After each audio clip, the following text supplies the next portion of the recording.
3월 16일 월요일 이른 아침입니다. 오늘 말씀일기 본문은 열왕기상 16장입니다. 끊어지는 왕조, 끊어지지 않는 죄의 길. 첫째는 1절 이하 7절 바사에 대한 심판 선언. 먼저 1절을 보시면 여호와의 말씀이 하나님의 아들 예후에게 임하여 바사를 꾸짖어 이르시되, 하나님은 바사에게 분명히 말씀하십니다. 2절 보시면 내가 너를 들어 내 백성 이스라엘을 위해 주권자가 되게 하였거늘 네가 여로보암의 길로 행하며, 여기서 중요한 표현이 반복됩니다. 여로보암의 길입니다. 바사는 반역으로 왕이 되었지만 정작 여로보암의 죄의 길을 끊지 못했습니다. 결과는 동일합니다. 3절을 보시면 내가 너 바사와 내 집을 쓸어버려 내 집이 느바스의 아들 여로보암의 집같이 되게 하리니. 왕조는 바뀌지만 죄의 구조는 유지됩니다. 둘째로 8절 이하 20절입니다. 엘라와 시머리, 속도감 있는 붕괴를 보입니다. 8절을 보시면 유다의 아사왕 제26년에 바사의 아들 엘라가 디르사에서 이스라엘의 왕이 되어 2년 동안 다스리니라. 그러나 그는 시므리에게 반역을 당합니다. 9절 보시면 병거 절반을 통솔한 지휘관 시므리가 왕을 모반하여, 시므리는 즉시 바사의 집을 몰살합니다. 11절에 바사의 온 집안 사람들을 죽이되 남자는 그의 친척이든지 그의 친구든지 한 사람도 남기지 아니하고, 그러나 시므리 역시 오래가지 못합니다. 15절 보시면 시므리가 디르사에서 7일 동안 왕이 되니라. 이 7일 왕 노릇하기 위해서 그렇게 많은 사람들을 죽였네요. 군대 지휘관 오므리의 반역으로 그는 결국 왕궁에 불을 지르고 스스로 죽습니다. 정치적 권력은 번개처럼 오고 갑니다. 그러나 하나님이 보시는 평가는 동일합니다. 19절에 그가 여로보암의 길로 행하며. 다음으로 21절 28절입니다. 오므리 왕조의 등장, 정치적 안정, 그러나 영적 타락. 이제 오므리가 등장합니다. 16절에 그날에 이스라엘의 무리가 진에서 군대 지휘관 오므리를 이스라엘 왕으로 삼음해 그는 사마리아를 건설합니다. 24절에 그가 사마리아 산을 사고 사마리아라 일컬었더라. 정치적으로는 강력한 왕이었습니다. 그러나 신학적 평가는 냉혹합니다. 25절입니다.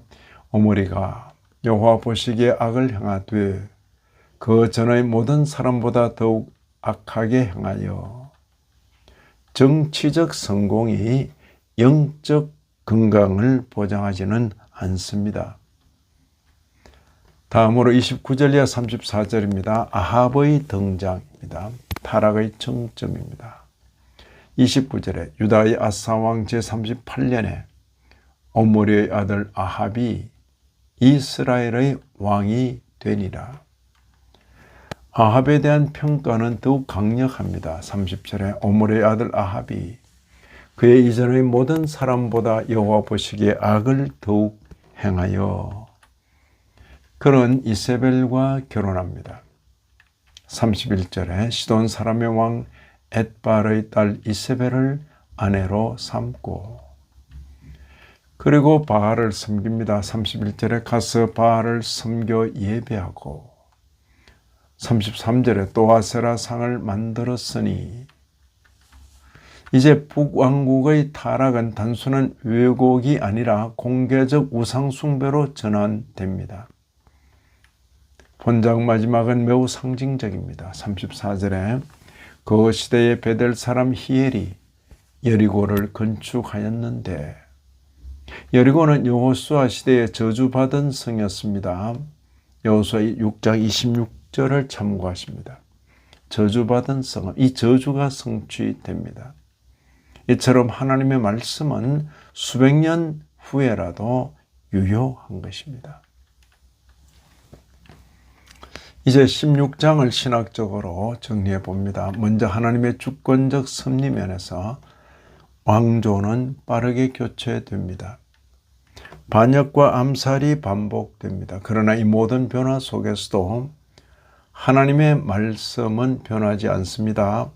왕은 바뀌지만 하나님의 기준은 바뀌지 않습니다. 둘째로 언약과 죄의 구조입니다. 여로보암의 길은 개인의 죄를 넘어 구조가 되었습니다. 잘못된 예배는 한 세대를 넘어 시스템이 됩니다.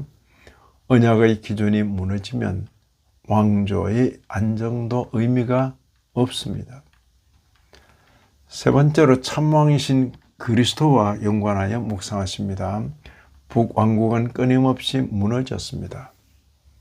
아합은 우상 숭배를 제도화했습니다. 그러나 다윗의 참 후손은 우상을 세우지 않고 자기 자신을 제물로 드리셨습니다. 아합은 바알 제단을 쌓았지만 그리스도는 십자가를 세우셨습니다. 북왕국의 역사는 반복되는 실패의 역사입니다. 그러나 복음은 반복되지 않는 완전한 순종의 역사입니다.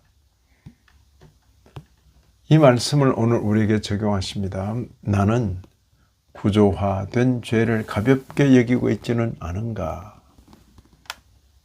나는 정치적 안정이나 성공을 신앙적 건강과 혼돈하고 있지는 않은가? 나는 여로보암의 길처럼 반복되는 패턴을 끊고 있는가? 왕조는 끊어졌습니다. 그러나 죄의 길은 끊어지지 않았습니다. 죄의 길은 인간이 끊지 못합니다. 오직 참 왕이신 그리스도만이 끊으십니다. 이 아침에도 말씀에 참여하신 모든 분들 위해 하나님의 크신 은혜가 다하시기를 진심으로 기원합니다.